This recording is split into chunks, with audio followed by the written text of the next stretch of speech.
Ito lamang ang madalas na daanan ng mga mananakay kapag tumatawid sa magkabilang kalsada sa Tikling, Taytay, Rizal.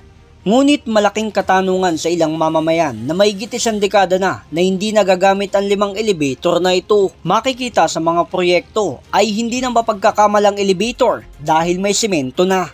Nananawagan naman ang ilang mga dumadaan sa pahirapan na pag-akyat na maimbestigan ang nasabing elevator project. Actually, gusto namin mga senior, maayos na yung elevator. Dahil yung pera ng bayan napupunta sa bulsa nila na wala namang pakinabang. Ayon din sa aming mga nakapanayam na mas mabuting tanggalin na lang sa pwesto yung mga nanunungkulan na hindi nagiging tapat sa serbisyo. Dapat lang pag hindi siya nagtrabaho, palitan. Dahil na may papalit eh. Ito yung 5 elevator project ng Department of Public Works and Highway o DPWH na mahigit isang dekada na hindi napapakinabangan ng mga tao. Kaya ang panawagan ng mga dumadaan dito na maimbestigahan ang proyektong ito. Dahil umano sa mataas na tawiran ay wala na nagagawa ang mga mananakay kundi tiisin ang pag-akyat baba.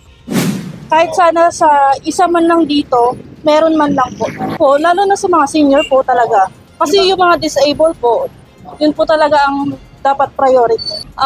Yung iba po kasi dapat po talaga talagang pinupokosan, lalo na kung ginagawa naman nila tapos hindi naman tinatapos. Samantala, patuloy pa rin namin na sinusubukan na kunan ng pahayag ang District Engineer na Rizal District Department of Public Works and Highway o DPWH tugon sa elevator project.